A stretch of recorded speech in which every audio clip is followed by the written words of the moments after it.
LinkedIn is intolerable because professionalism is intolerable, part 3. You can't log on to LinkedIn right now without seeing a bunch of people arguing over if something is written by AI, and if so, if it even matters. We're watching robots engage with each other while humans pretend to be engaged. And it's showing something we might not want to see about social class and work. And as I said in the previous video, I think why people hate LinkedIn is because it makes the problems in work cultures front and center.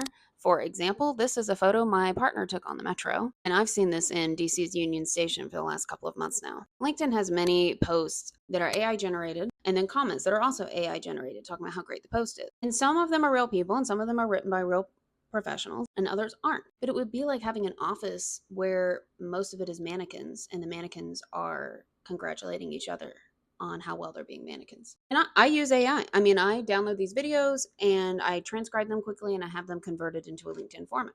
Totally, I'm like okay with using it. But this does exacerbate the blue collar stereotype of white collar workers. And I've talked about this before on here, and that while white collar workers stereotype blue collar workers as very dirty and low class, blue collar workers stereotype white collar workers as being lazy and not doing real work. We've seen this for a while with like everything from the bullshit jobs book to the attack on virtual and remote work. If a machine can generate your thought leadership and another machine can kiss its ass, what's the value in what you do? And a lot of this is being placed on the employee, like stop hiring humans, but also it's going to have implications on firms. Like, why would someone hire you just to do what AI can do?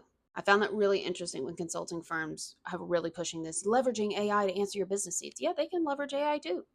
What's tragic is there is real work that is done in white collar jobs. People who are actually solving problems, making decisions, and creating genuine value. People who actually fact check and look at sources and don't hallucinate. Now, there's also people who hallucinate. And that's the problem we run into is LinkedIn and actual workplaces reward the performance over the substance. The platform shows us how much of professional culture is just a performance. That whether what is generated or not is useful or even true, what matters is that it looks good.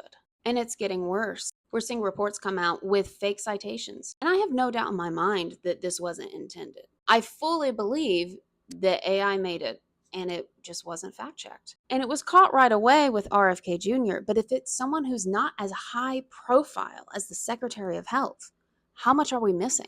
Are we monitoring everything else with the same rigor? I doubt it.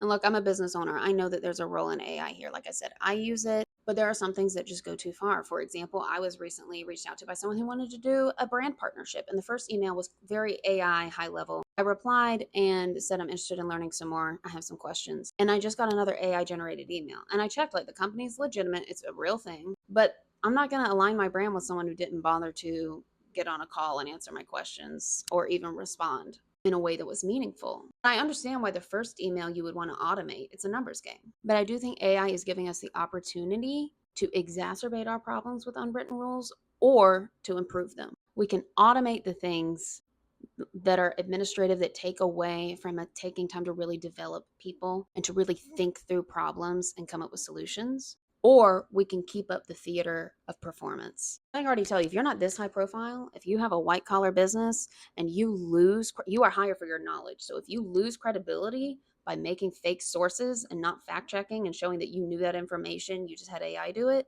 you're going to lose business. We're already seeing globally the collapse of trust in leadership, particularly with business leaders. There are actual reports on that. I'm citing them in my upcoming book. People know when their bosses get ahead because of performance and not expertise. The white collar panic about AI isn't just about job displacement. It is also about being exposed. But what I found in my research is that without meaning and purpose, people lose interest in the game. When work becomes robots talking to robots, people check out.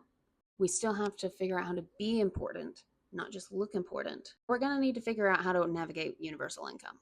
And even that scares me because with classism in America and our levels of economic inequality, I don't have good faith in us taking care of that well. So if you want to learn how to navigate these systems without losing sight of what actually counts and learning how to recognize what's performance and what is competence, go ahead and follow me. Because if robots can handle the performance, we still need to know how to do the actual work.